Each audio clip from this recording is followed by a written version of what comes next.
Under a desk lamp, I set a single child's sneaker on brown paper. White canvas, 2 thin blue stripes laces knotted the way a parent does when mornings run long. The rubber toe carried a tiny half-moon scuff like it once clipped a curb during a sprint. Nothing about it was dramatic. That's what shook me. It was ordinary, and it was alone. Tell me where you're listening from, and tap subscribe if you think every buried truth deserves daylight. On my side of the bay, winter lingers longer than the calendar says it should. The ocean air has a way of slipping under your coat, and the wind off the boatyards carries salt and diesel in equal measure. In 1999, I wasn't a detective yet. I was a kid who measured seasons by the color of the marsh grass and the sound of pickup tailgates slamming at dawn. By the time I put on a badge years later, Brookhaven's routines felt like a metronome church bells on Sundays. Little League dust in April, coffee sloshing into go cups, while men in paint-streaked boots argued over lumber prices. That's the world I return to when I open the Hale file. Not a crime scene. A town doing what towns do. You could stand on Main and hear the dry clack of flagpole clips in a steady wind. The diner on the corner, the one with the squeaky screen door, sold pie that tasted like someone's aunt made it for a fundraiser. Patrol cars glided past at 25 not because anyone told them to, but because everyone knew everyone, and you drove like you were passing your neighbor's mailbox. Most mornings now I arrive early to beat the elevator that likes to stall between floors. I brew coffee that tastes like old pennies and read yesterday's reports in the quiet before phones start yelping. My desk faces a wall of chalk paint where we keep the unsolved in a grid that looks clean until you stand close and notice the ghost trails of erased names. I keep a dog-eared photograph tucked at the edge of my monitor, a backyard snapshot from the Hale family's file. A man with the kind of posture you get from lifting things for a living, a girl perched on his shoulders, the sunlight glinting off a metal swing set. The picture isn't evidence. It's a reminder that every line I highlight belonged to someone's Tuesday. Raymond Hale's Tuesdays started before dawn. He ran crews that built what people don't notice once they're finished footing stair cores, the bones behind brick. Pay stubs in the file show overtime in March, the kind of hours a foreman puts in when a city deadline breathes down his neck. One co-worker's statement, neat cursive on a lined sheet, remembers Raymond as the guy who never left a ladder unsecured and never let a new kid do the sketchy cut on a saw. He wore work the way some men wear a suit you didn't have to ask what he did. You could see it in the hands. At home, the Hales lived 3 blocks from a corner bodega with a sagging awning. The mailbox out front still leans if you drive by today. Angela's medical records, copied for a civil matter years later, speak softly between the lines. Home health care visits twice a week. Prescriptions that don't forgive missed doses. Notes from a nurse who wrote. Pain increased with careful understatement. You don't need a detective to tell you how that changes a household. You can picture it, a husband dividing his day between a job site and a bedroom window that faces a quiet street. A daughter learning the choreography of chores most kids don't learn yet. Emily's school file weighs almost nothing in the box attendance certificates, 1 paper star for a reading contest. A permission slip for the spring trip never signed. 12 is an age that carries 1,000 versions of a girl, half kid, half adult eyes, already cataloging threats without knowing the word for it. There's a Polaroid from a class project where the teacher asked every student to bring one object that felt like home. Emily brought a keychain shaped like a little house, the kind a bank hands out at mortgage closings. In the photo, she has one foot tucked behind the other, that shy stance you see in kids who want to be ready if they have to move. If you ask people now what they remember of that year, they'll tell you about the rain, how it came in sheets and hung like gauze across the parking lots. They'll mention the scaffolding that went up on the new courthouse and the Union Hall that stayed busy into the night. My dad was a transit mechanic back then. He came home with blackened fingernails and a smile only payday could steam clean.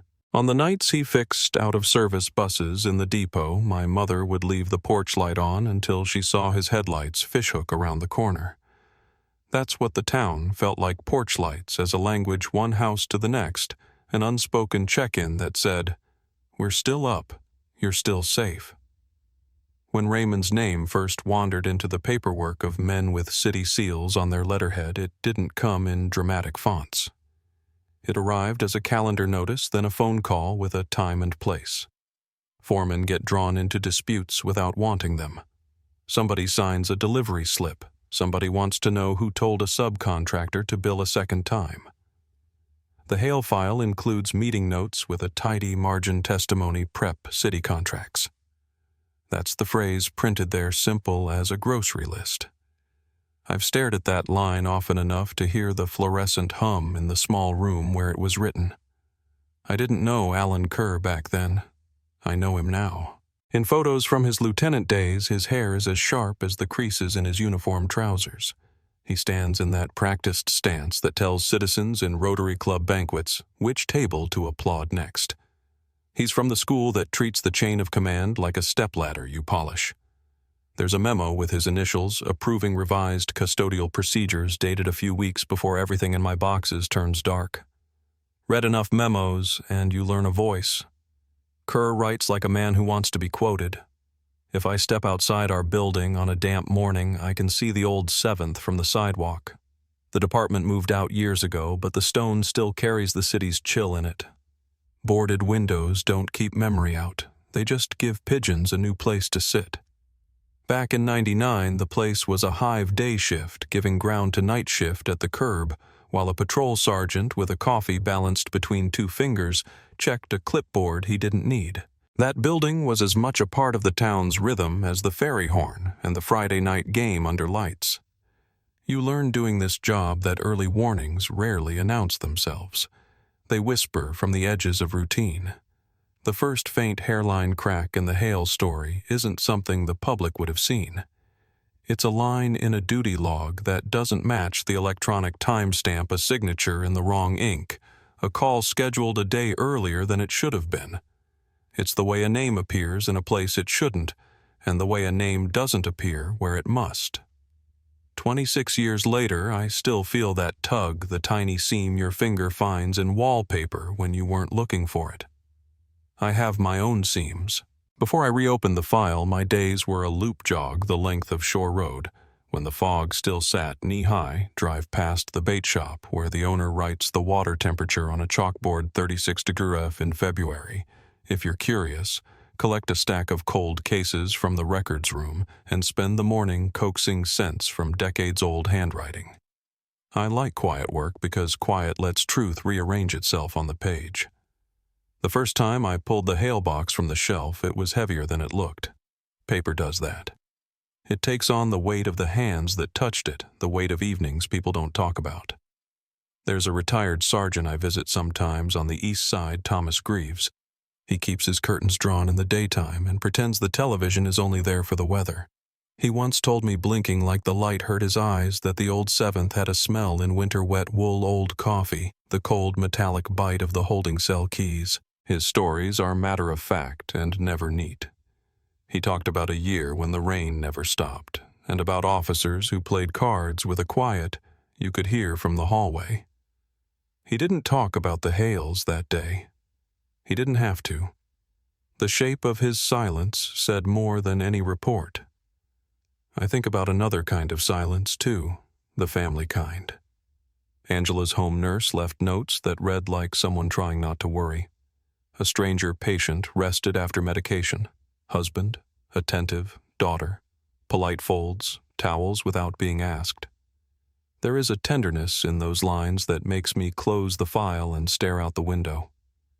Whenever people say case, I picture these details: laundry folded by a child while the dryer thumps, a father hesitating by a bedroom door because he doesn't want his boots to wake someone, a mother pretending not to notice how late it's gotten because pretending helps other people breathe.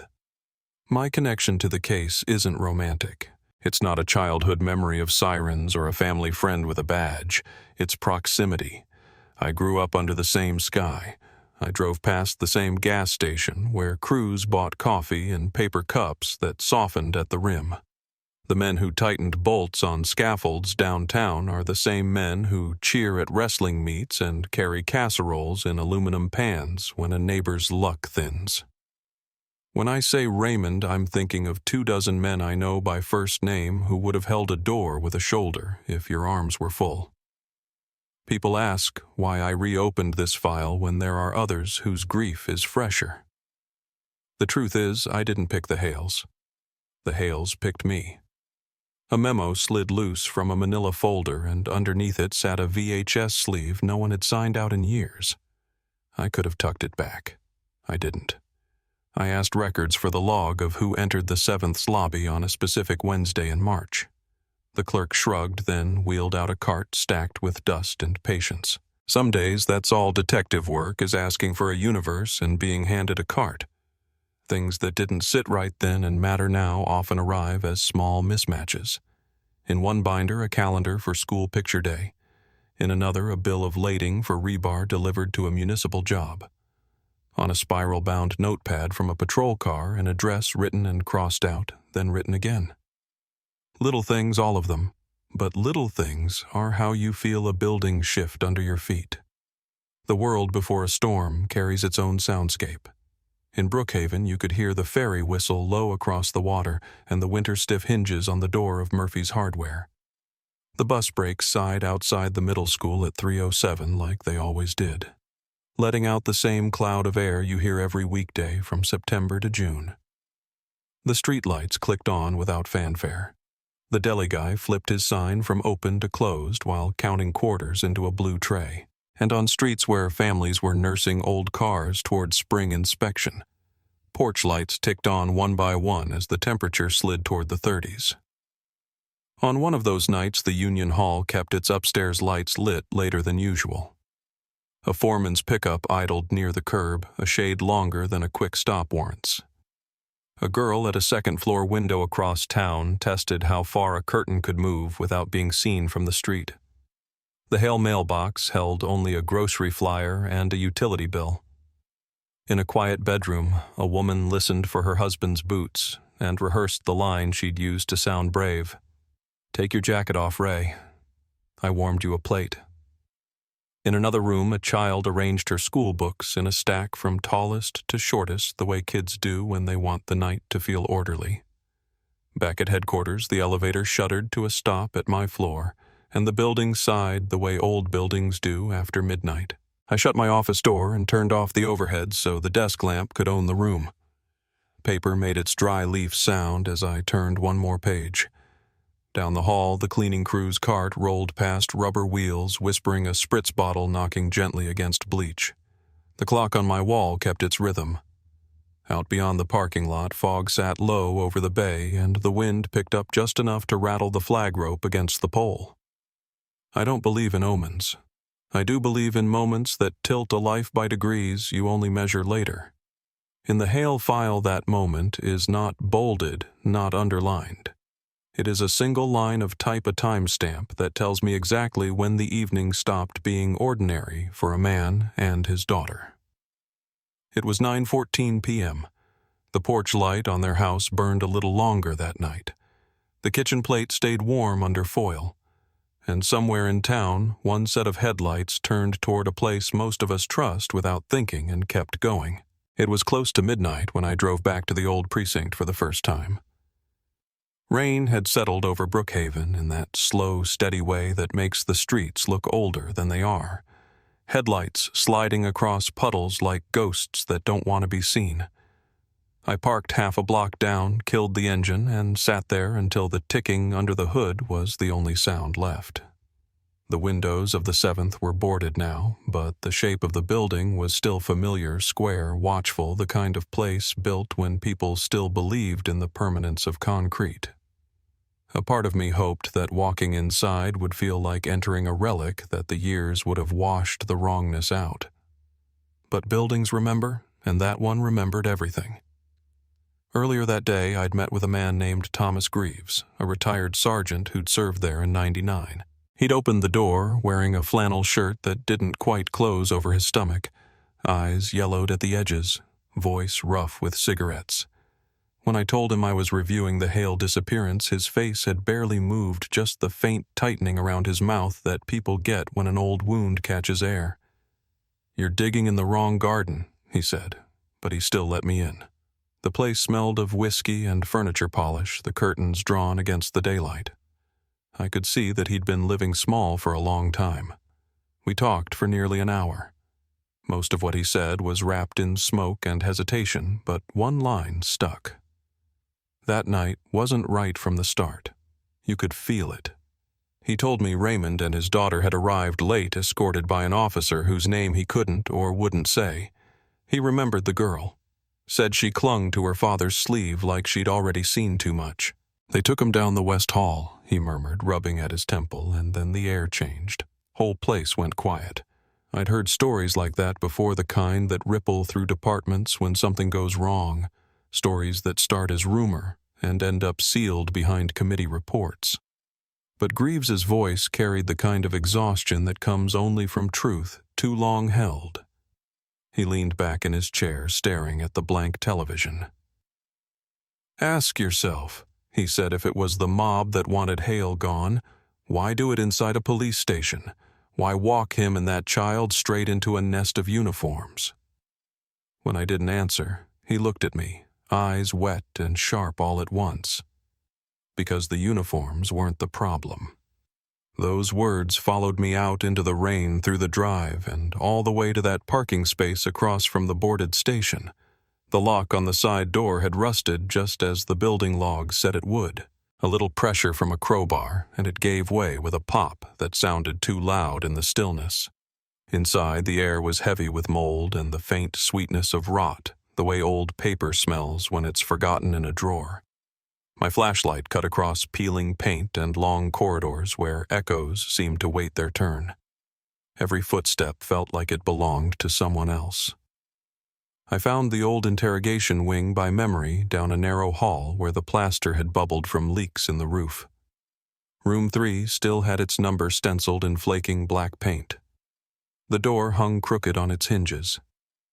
I pushed it open and saw a space no larger than a janitor's closet table, 2 chairs and a cracked mirror that threw my light back at me in shards. But something in the sound bothered me. The floor didn't ring like concrete. It sounded hollow. I crouched, pressed my palm to the tile, and felt a faint give beneath the weight of my hand. One corner shifted just enough to expose a dark seam. Beneath that air, the stairs descended into blackness that felt too deliberate to be accidental. Whoever had built them to hide, not to store. I hesitated only a moment, then started down each step, groaning underfoot, dust spiraling through the beam of my light. The smell changed as I went lower, mildew and rust giving way to something sharper, almost metallic.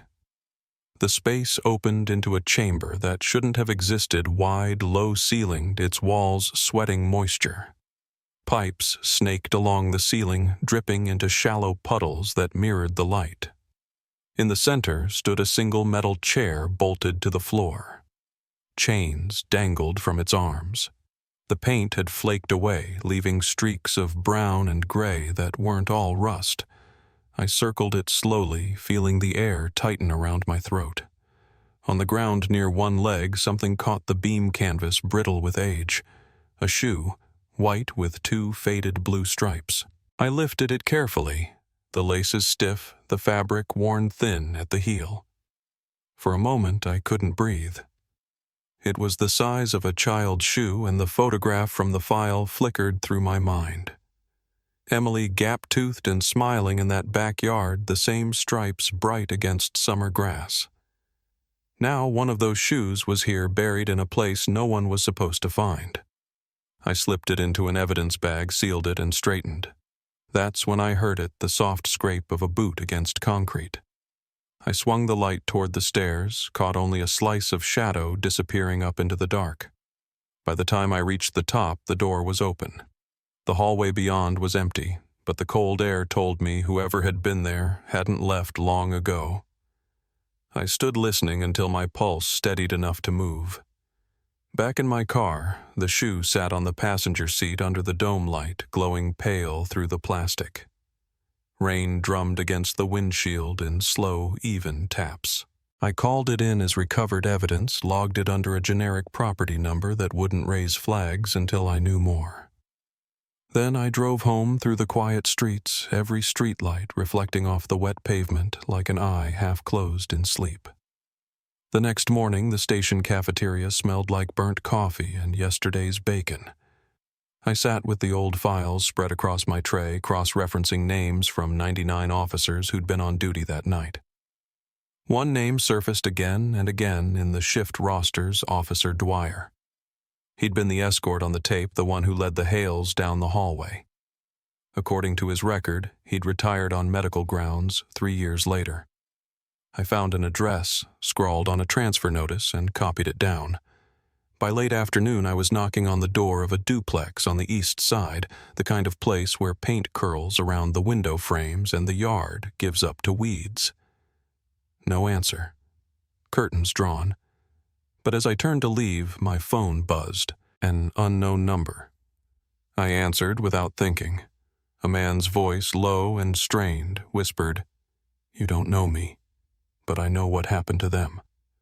They didn't walk out because they were never meant to." The line went dead before I could speak. I stood there in the drizzle, phone pressed to my ear, feeling the weight of those words settle into my bones. The call could have been a prank, but it wasn't. There's a tone people use when they've carried truth too long, it cracks around the edges. I drove back to the precinct that evening, parking where I could see my reflection in the glass of the new building across the street. The old station looked smaller in daylight, almost harmless, but the shoe on my desk said otherwise. I kept thinking about Greaves's warning. The uniforms weren't the problem. That night, I found myself replaying the security tape again in the evidence room. The timestamp blinked 9:14 p.m. Raymond's shoulders hunched, Emily's hand gripping his sleeve. The officer's face turned just enough to avoid the camera. Then static. I paused it frame by frame, searching for reflection in the glass partition behind the desk, anything that could catch a glimpse of his badge or nameplate. But all I saw was the shimmer of rain on the lobby doors, the faint blur of a man leading a girl into a hallway she'd never come back from. Sleep didn't come easy after that. Around 3 in the morning, I went for a drive just to clear the noise in my head. The streets were empty except for the occasional delivery truck and the low hum of transformers on the poles. I pulled up by the bay, rolled the window down, and listened to the water slap against the pilings. Somewhere out there in the dark, a buoy bell rang, a slow, mournful note that seemed to count the seconds between breaths. I thought about the Hales, about a man trying to protect his family by doing what he thought was right, about a little girl sitting quietly beside him while grown men decided what her life was worth.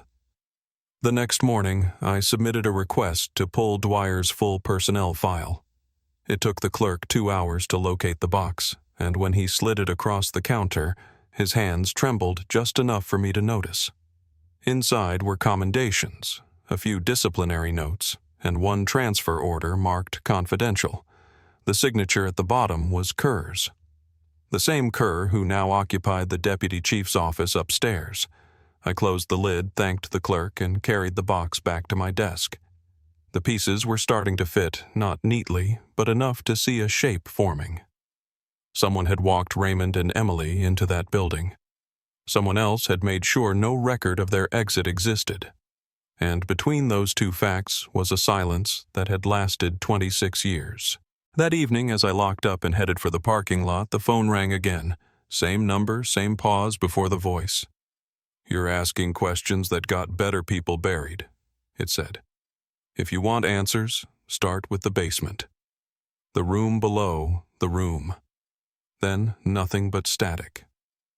I stood there for a long time, the receiver cooling against my ear. When I finally hung up, the rain had started again, thin, steady, familiar. I walked to my car, opened the door, and sat there with the engine off, staring through the windshield at the reflection of the old precinct down the block. Its windows were dark, but I knew now that darkness doesn't mean empty. Somewhere under those floors lay the truth about a father, a daughter, and a night this city had chosen to forget. And tomorrow I was going to dig until it couldn't be forgotten anymore. The morning after that second call, I didn't go straight to the precinct. I drove instead to the Archives Annex, the one built behind the county courthouse in the late 70s. It's a squat concrete box that always smells like copier toner and rain-soaked cardboard, a place where paper goes to wait out eternity. The clerk on duty, a quiet woman with half-moon glasses, barely looked up when I walked in. She'd seen me before. Detectives digging through ghosts weren't new to her. I slid my request across the counter-building plans for the old 7th Precinct, all revisions from 1980 to 2000. She frowned, but nodded, disappearing into the stacks. 10 minutes later, she came back pushing a cart stacked with rolled blueprints and one thin folder stamped Internal Maintenance Records. That's all I needed. I spent the next several hours at a back table under humming fluorescent lights, tracing lines with my finger like a map reader looking for a lost road. The old layout showed nothing beneath Interrogation Room 3, no sub-basement, no storage crawl space, not even plumbing access. But the 1997 revision told a different story. A section of the floor plan had been redrawn. The walls extended just enough to suggest something hidden. A handwritten note in the margin read, "Drainage corridor, restricted maintenance access." No signature, no reason why a police station needed a restricted corridor. I photocopied every page, folded them into my case file, and left. By the time I pulled into the lot behind headquarters, the sky had turned the color of dishwater, a low ceiling of clouds pressing down on the town. I took the stairs to Kerr's office 2 at a time. The hallway smelled like lemon polish and paper ink, and his door was open just enough to see the edge of his nameplate gleaming under fluorescent light. He looked up when I knocked, a polite, practiced smile that didn't reach his eyes. "Detective Ward," he said, gesturing to the chair across from his desk. "What brings you up here?" I told him I was reviewing the Hale disappearance for the cold case audit and needed to confirm some discrepancies in the building's maintenance files. He leaned back, folded his hands over his stomach, and waited. I mentioned the hidden room. His smile didn't move, but I caught the smallest flicker in his eyes, something like annoyance wrapped in surprise. "Old stations have crawl spaces, storm drains," he said. "Half of them were sealed after the renovation. You're chasing ghosts." His tone was easy, almost amused. But when I asked if he'd authorized those revisions, his answer came too quickly. "If I did, they're in the logs." It wasn't what he said. It was the way he ended the conversation. One smooth motion of closing a file folder, a subtle glance at the clock, a nod that meant I was dismissed. As I left, I noticed the framed commendation on his wall dated 1999, the same month the Hales vanished. Beneath the glass, his signature curled like smoke. That night I went back to Greaves. He opened the door slower this time, eyes darting to the street behind me. I told him about the basement, the shoe, the call, and Kerr's reaction. He didn't answer right away. He poured 2 fingers of whiskey into a chipped glass, set it in front of me, and said, "You think you're the first to ask about that room?" I asked once. "They told me to forget it." He stared at the amber liquid as though it might rearrange itself into a memory. There was a sound that night, he said. Down below. Not shouting, more like metal dragging. After that, nothing. 2 days later, the hallway was sealed off. They said water damage. Kerr oversaw the cleanup. When I asked why no one spoke up, his jaw clenched. Because the man who signed our checks said it was handled. Because the rest of us had mortgages and kids in school. His voice dropped to a whisper. And because one of our own went missing a week later. Officer Dwyer. They said he quit, but no one saw him pack up. He looked at me, then eyes red-rimmed and wet. "You don't know how deep this goes, detective. I left his house with the storm wind rising behind me." That phrase, "You don't know how deep this goes," echoed all the way back to my car.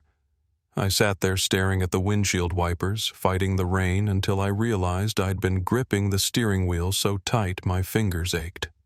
I'd been in this job long enough to know when fear comes from memory, not imagination. Greaves wasn't lying. The next morning, I signed out a warrant to access the condemned building officially. Paperwork moves slow in our department, but sometimes an old name still opens doors. By dusk, I was standing again at the threshold of the 7th flashlight, ready, backup promised, but conveniently delayed. The main corridor looked smaller now, the walls caving inward with mildew and years of neglect. I reached the same hollow tile under room 3 and pried it loose with a crowbar. The air that escaped was colder than before, like the room had been holding its breath. I descended the stairs, the beam of my light carving out the same shadows I'd seen days earlier. The chair was still there. The puddles still shimmered in the dim.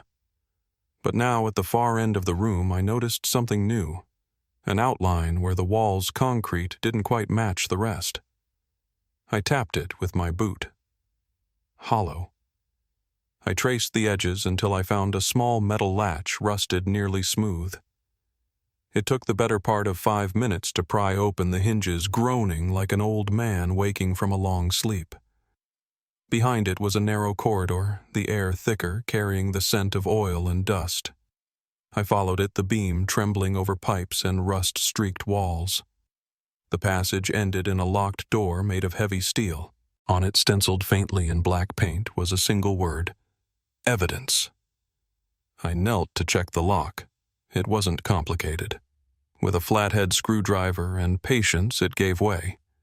Inside was a room no bigger than a walk-in closet lined with shelves of unmarked boxes.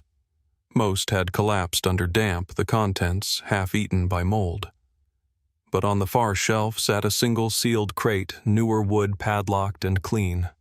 The lid bore a fresh label, "Archive, do not discard." No case number, no initials, nothing else. I carried it up to ground level before the full weight of what I was doing caught up with me. My badge said I was within the law. My instinct said I was trespassing on something sacred or cursed. Back in my car, I popped the lock with a crowbar. Inside were dozens of cassette tapes, each marked with a date between 1998 and 1999. Interrogation recordings.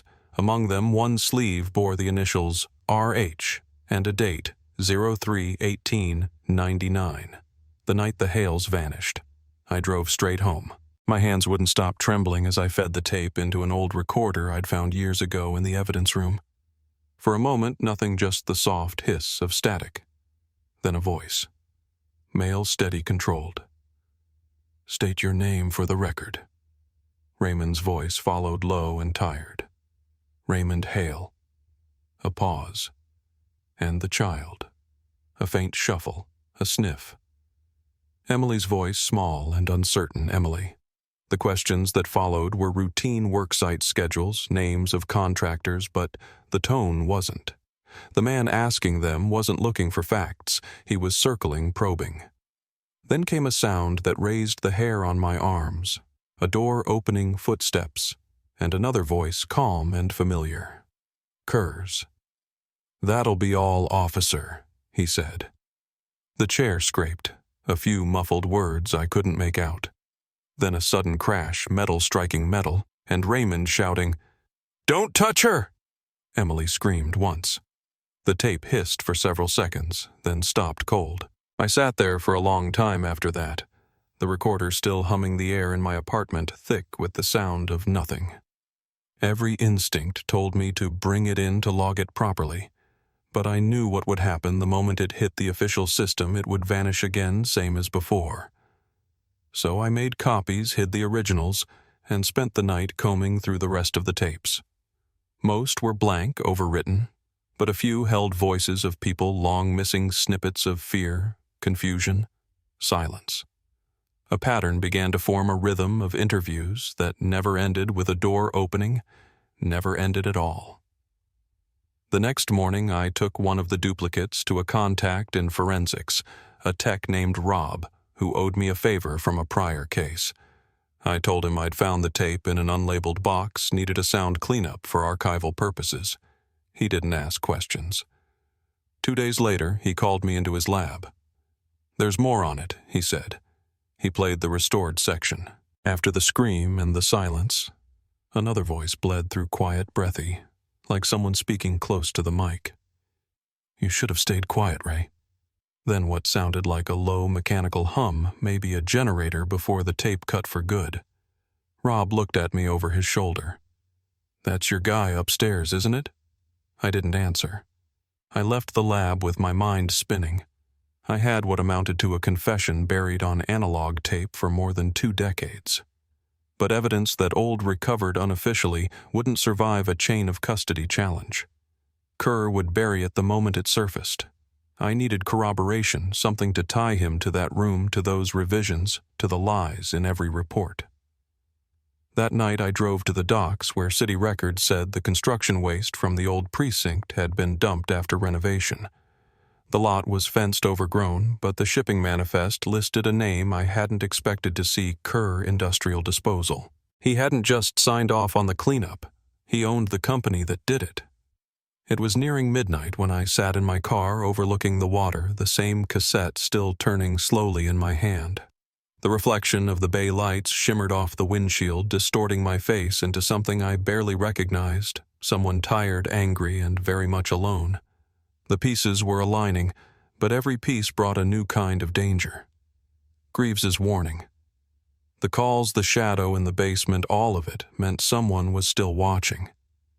I turned off the engine, listened to the wind push against the glass, and thought of Emily's voice saying her name for the record. I told myself that tomorrow I'd take it higher, to the district attorney, to the media, if I had to. But for that night I just sat there with the recorder still warm in my hands, the tape spinning out in silence until it clicked to an end. Somewhere out there, behind office doors and polished commendations, the man responsible was still sleeping soundly. But now I had proof that would keep him awake, and I wasn't finished yet. I didn't sleep the night I found the tape. I sat on my couch until dawn, the blinds still open, the gray light climbing up the walls, while the cassette player sat silent in front of me. I couldn't bring myself to hit stop, couldn't even eject it. It felt like moving it would somehow dishonor what I'd just heard. When the first bird call cut through the quiet, I got up, poured what was left of the coffee from the pot, and told myself that this was the day everything would break open. I didn't know yet how right and how wrong that thought would turn out to be. The first thing I did was make one more copy. I labeled it with nothing but the date and locked it in my glove box. Then I headed to the office before sunrise. I'd been there enough mornings to know the rhythm of the building, who came in early, who lingered in the parking lot, which elevators worked. But that morning, the air felt different, colder. The kind of cold that doesn't come from weather, but from knowing too much. I walked straight to my captain's door, told him I needed to speak in private, and shut us in. I didn't say much, just that I had evidence suggesting the Hale disappearance wasn't what the record claimed. His face changed slowly as I spoke, eyes narrowing not in disbelief, but in something closer to fear. When I mentioned Kerr's voice on the tape, he didn't ask to hear it. He told me to leave it with him and go home, said he'd handle it quietly. That was all the proof I needed that he wouldn't. By noon, the copy I'd left on his desk was gone, and my office was locked from the inside with my nameplate stripped off the door. No one had the courage to say why. I didn't push it. I knew I wasn't supposed to be in that building anymore, at least not until Kerr decided how to make me disappear on paper the same way Raymond and Emily had. So I walked out, calm as I could, and didn't look back. The tape in my glove box was now the only one that existed, at least as far as anyone knew. I spent the rest of that day driving circles around the bay roads, thinking about what I'd heard, how to prove it without ending up buried in paperwork or worse. By evening, the sky had turned the color of copper, and the harbor wind was starting to rise. I pulled over near the old ferry dock where the gulls liked to perch and dialed a number I hadn't used in years. The voice that answered belonged to a man who never gave his real name, Folks in the department used to call him the archivist. He was the kind of person who showed up when cases went cold and secrets went deeper than the filing cabinets could hold. I told him what I had. He didn't sound surprised. "Meet me tonight," he said. "Pier 4, the south side. Bring the tape." The docks were empty when I got there, the kind of quiet that carries its own echo. The wind smelled like salt and machine oil. I kept my headlights off as I parked and waited. A figure appeared from the shadows about 10 minutes later, tall, wearing a long coat that moved like it had its own pulse. He didn't say hello, just reached out a hand. I hesitated before giving him the tape. "There are others," I lied. He nodded as if he already knew the bluff. He passed me a small padded envelope in return. "You're not the first to ask about Kerr," he said, voice low, almost pitying. "But you might be the last." Then he turned and disappeared down the pier before I could ask what he meant. I sat in the car for a long time before opening the envelope. Inside was another tape, old, unlabeled, except for a single smudge of red ink shaped like a fingerprint. I didn't want to play it there in the open, so I drove to the far end of the lot and slid it into the recorder. Static filled the car, then a soft, rhythmic hum. After a few seconds, a man's voice emerged, calm, steady, like someone rehearsed. It was Kerr. "This is Deputy Chief Alan Kerr continuing internal documentation," he said. The sound of a chair scraping followed, then the shuffle of papers. "Subject in custody. Temporary containment until confirmation from above." Another voice answered Raymond's. "Please, just call my wife." "She doesn't even know," Kerr cut him off, his tone gentle, almost kind. "She won't hear about this, Ray. Not unless you make me tell her." I remember gripping the steering wheel so tight the leather squeaked. The recording went on muffled voices, a child's sobs in the distance. And then that same phrase I'd heard on the first tape, only clearer now. "You should have stayed quiet, Ray." The sound that followed wasn't a scream or a gunshot. It was something worse. A dull, wet thud and a low groan that trailed off into silence. The tape kept running for several more minutes, filled only with the hum of ventilation and the slow drag of footsteps. When it finally clicked off, I sat staring at the dark windshield, realizing I was holding evidence of murder committed under the roof of a police station hidden for more than 2 decades by the very man who still signed our paychecks. By morning, the story had already started to crack. Someone, probably Kerr, had sent an internal memo claiming I'd falsified files during the cold case review. My computer access was revoked. My car was flagged for inspection. But instead of hiding, I went to the one place he wouldn't expect, the community center on Main, where a local paper hosted its town meetings. The editor there, Martha Lewis, was an old-school journalist who'd spent years covering crime before the politics of advertising pushed her out. I told her everything, showed her the photos from the basement, the maintenance records, the hidden corridor, even the shoe. She didn't flinch. She just asked if I was sure. When I said yes, she looked at me for a long time and said, "Then we're going to make sure nobody buries this again." That night, I gave her digital copies of both tapes.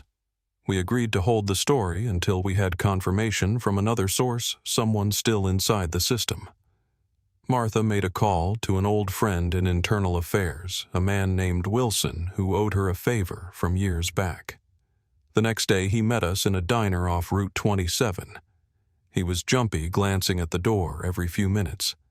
When I played him a snippet of Kerr's voice, he went pale. "That can't get out yet," he said. "You don't understand. Half the department owes that man their pensions." I told him I didn't care about pensions. I cared about Emily.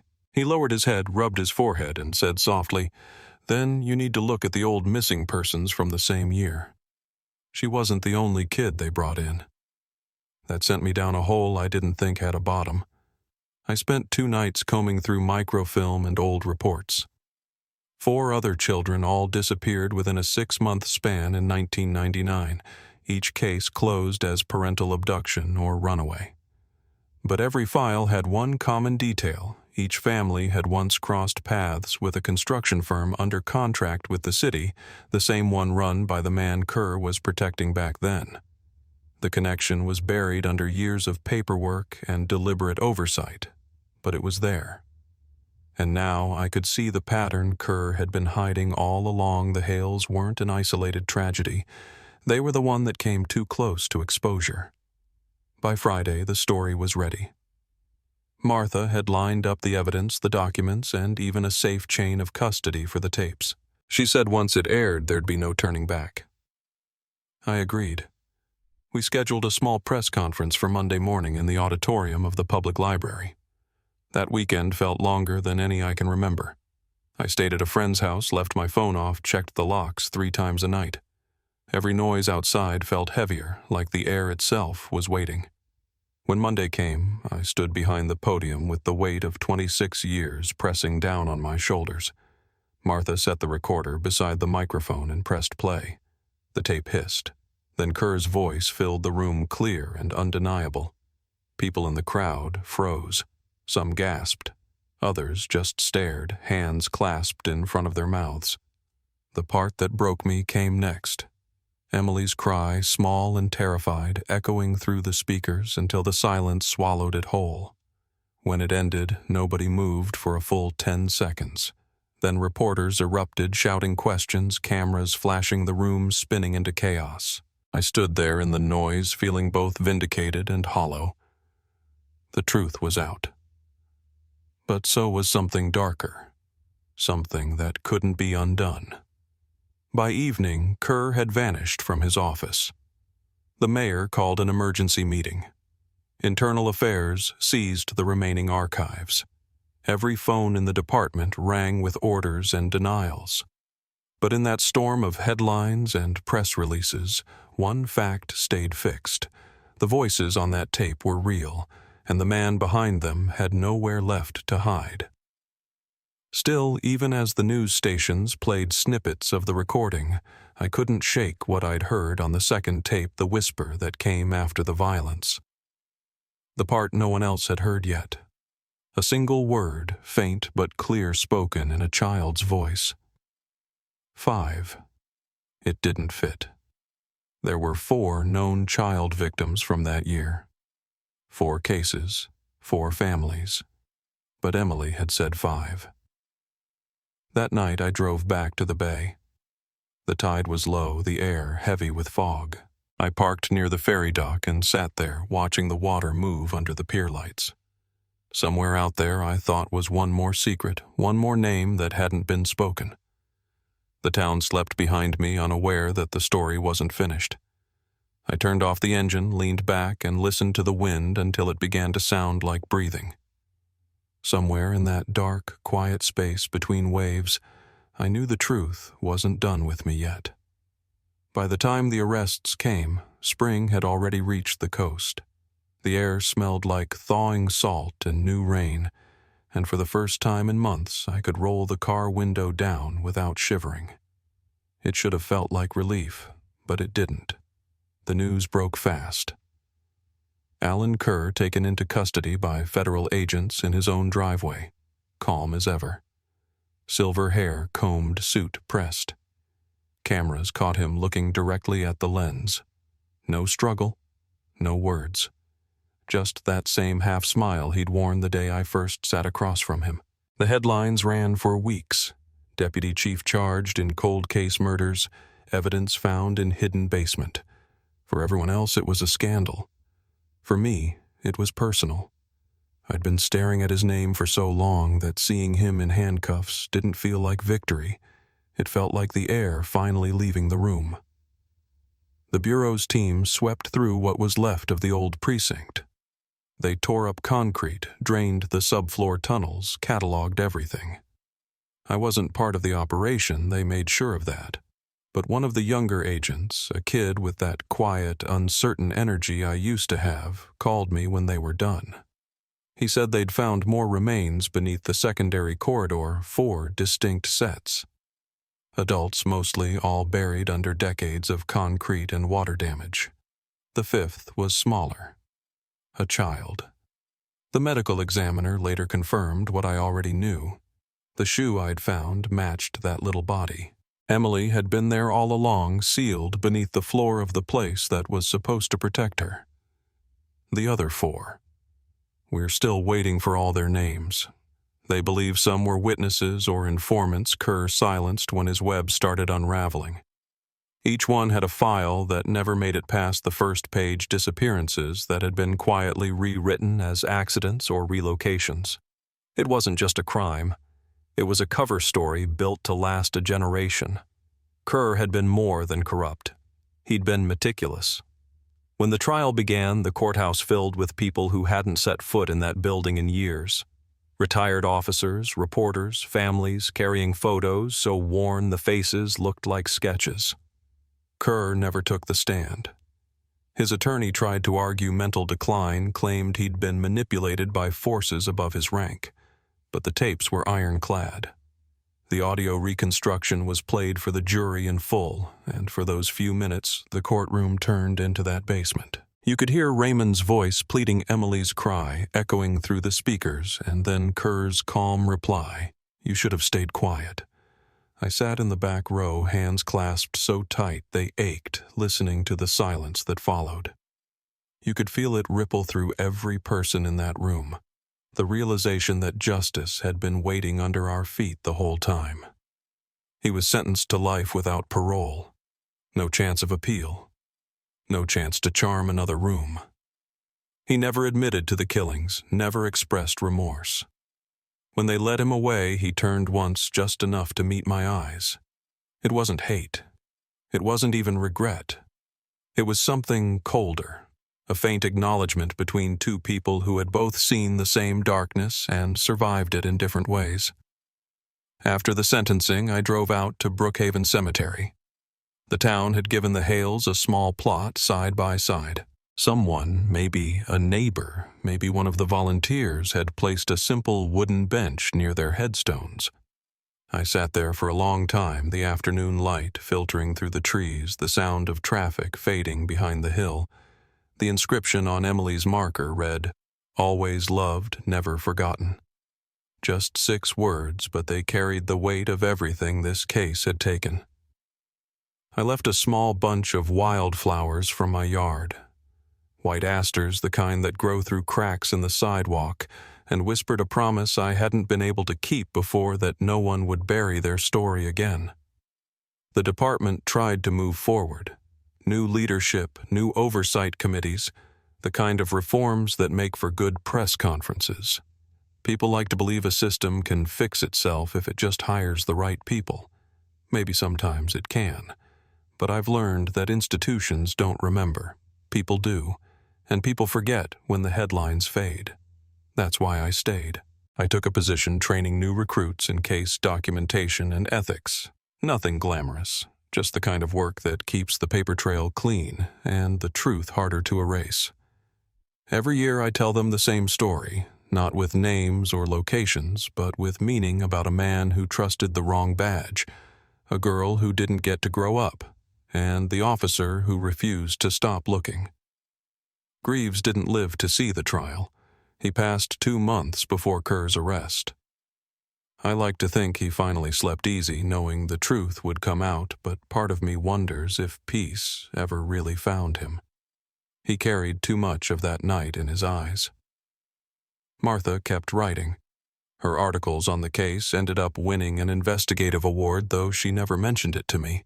She said it didn't feel right to celebrate something built on so much pain. We still meet for coffee once in a while, usually in that same diner off Route 27. Some nights we sit without saying much, just watching the rain slide down the windows, both of us knowing there are stories you don't ever stop carrying. The archivist, if that was even his real name, disappeared not long after the press conference. No one's heard from him since. The Bureau suspects he was part of a broader internal probe that never made it to daylight. Sometimes I think about the envelope he handed me, how calm he seemed, standing there in the fog like he already knew how the ending would play out. I never thanked him. Maybe that was the point. It's been a year now. The old 7th Precinct was demolished last fall, I stood a block away and watched the machinery claw into the stone, tearing through walls that had held their secrets longer than I'd been alive. When the dust finally settled, all that remained was an empty lot, fenced off with chain link and warning tape. The town says it'll become a memorial park next spring, a quiet place with benches, trees, maybe a plaque.